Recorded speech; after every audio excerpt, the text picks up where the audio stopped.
I don't think I'm ever gonna get used to this. Am I in the middle? Am I centered? I could literally blab to myself all day on my private story, but the moment I do this, I get weird. The basis behind everything is that I have severe hip pain. When I first moved into college, I got into weightlifting and strength training. I really liked it, and I had this like certain physique that I wanted to build.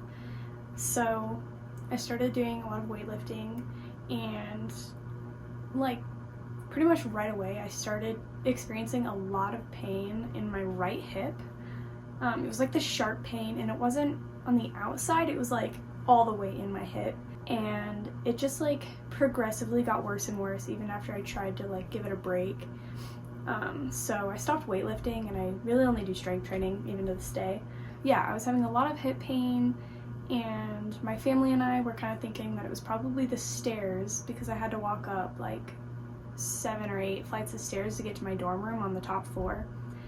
And when I came home for Christmas break, the pain went away, so we were like, okay, it was the stairs. And then come January, I go back, and I no longer have the pain in my right hip, but it's in my left hip. And that was January of this year, 2021. So it's been the whole year, and it's been my left hip ever since then. So that kind of got rid of the stairs theory, and we were really hoping that when I moved back for summer it would like go away. It didn't. I continued having this pain. I was also working a job where I was standing for like 10 hours a day and couldn't sit for like maybe more than 15 minutes at a time. So that put a lot of stress on my hips, and I was like, I'd be walking and I would kind of like fall a little bit because I would like get this immediate sharp pain in my hip, and like it was embarrassing because people would be like, whoa, you okay? And I'm like, I'm fine. And I also experienced this like as a hostess. My mom finally made me a doctor's appointment to see my pediatrician in like late June, early July. I was upstairs doing the dishes by myself, just standing there crying because I was in pain. And that's what kind of made her be like, I should probably get her to the doctor now. 10 months after having hip pain, I finally go to the doctor. It's probably more, actually. I don't know how to count. So I go to this pediatrician. She kind of just like moves my hips in different directions and is like, can you do this? Can you do this? Okay, now lift my hand up with your leg. And I'm like, I can't. So after that, she orders me to get x-rays done, and she refers me to an orthopedic surgeon. I go downstairs, I get those x-rays done. These 2 girls, I swear to God, they did not know what they were doing. I was like, I don't think they knew how to work the machines. They're back there like, it's just do that. Maybe I'm like standing there like, and they were like, turn your hip out more. And I'm like, girl, I can't. Like, it won't go. That was my experience getting x-rays. My orthopedic surgeon that I was going to see reached out, and he was like, I want you to get an MRI before you come in. So I did the x-rays and the MRI. Hated that. Worst 20 minutes of my life. I was making beats out of the noises that the machine was making. I was so bored. It's also really hard not to move, and they're like, don't move, and I'm like, shit, all I want to do is move. I go to this, I meet surgeon number 1. He tells me everything that's going on. From the MRI, he can see that my labrum is torn. Just because of how much pain I've been experiencing in both hips, it's kind of obvious that my labrum is torn on both sides. All the tissue inside. So if you think about a hip socket, this is your femur head, and this is like the socket, right? It's like just been rubbing at the tissue on the inside, so it's like not there anymore, you know? It's been fighting for 19 years, and it's just given up. So, me. I'm supposed to be studying for a final tomorrow, and I have not started.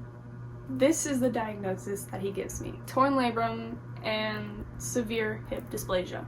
Now, I'll put on my x-rays, I'll show a picture. If you look on it's on the left side of the picture, but it is my right hip. You'll see the number 1.7. That represents degrees, and the other side there's a 10, that's 10 degrees. So normally you have your femur head and you have your socket, and your socket will cover 20 degrees of the femur head.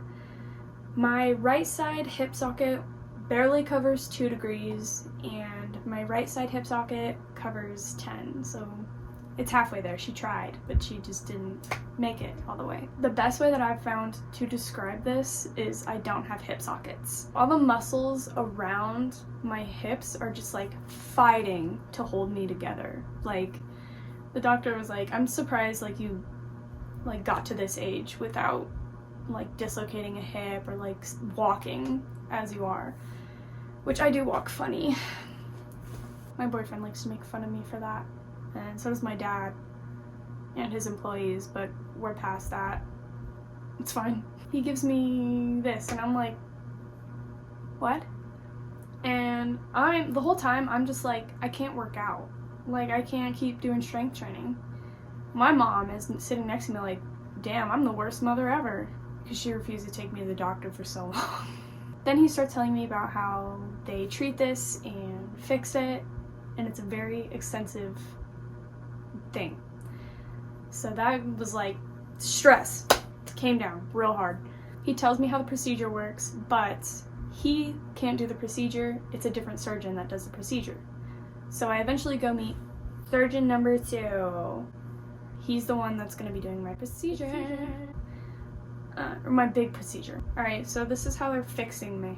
This is how they're going to make me all better and normal and pain-free. A week from today, Monday, I have my first surgery, which is where they're going to go in and fix my labrum. For right now, they're only doing the left side.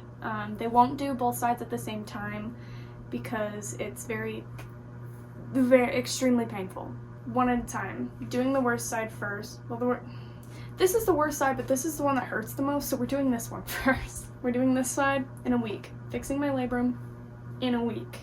T-minus 7 days until I cannot walk for 2 months. And then on the 28th, 8 days later, that's like 2 weeks and a day from right now, I have my first big surgery. This surgery is called a acetabular osteotomy, or the Ganz Procedure. Fairly new. They discovered it with dogs. So what they're gonna do is, I'll put up another picture of my hip. They're gonna cut my pelvis in 3 different places and rotate it over my femur head so that they can give me the hip socket that my pelvis decided it didn't want to form. They're cutting a chunk out of my pelvis and rotating it. I can't really grasp that quite yet, so that's all I have to say about that. But they're doing that, and that procedure takes about 45 minutes, and there's another part of the surgery that I don't know if it's happening yet. The second surgeon told me that I have twisted femurs.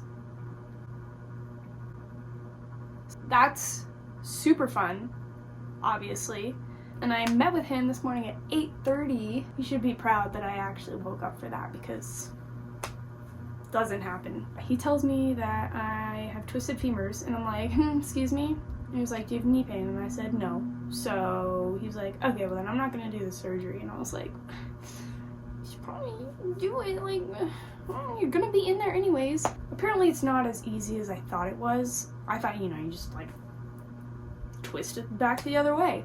Apparently not, and this is why I need to stop watching videos on how they do my procedures, because I'm just like traumatizing myself before I've even been through the trauma, The acetabular osteotomy surgery is only supposed to take like 45 minutes. It's really quick for what they do. I'm getting a CT scan on Friday in 5 days to see if my legs rotate internally more than 40 degrees. If they do, then he's going to fix my femurs as well. And that actually is longer. It's an hour-long surgery. Should not have watched that video because so getting a CT scan on Friday. So I'm possibly going to be having an extra part done to fix my twisted femurs, because I'd just like rather not have that if I could not. Like, if I could not have it, I wouldn't. So that's why I met with him today, to be like, it's obviously not normal, so can we make me normal? Also, I'll be healing from the Ganz procedure anyways, so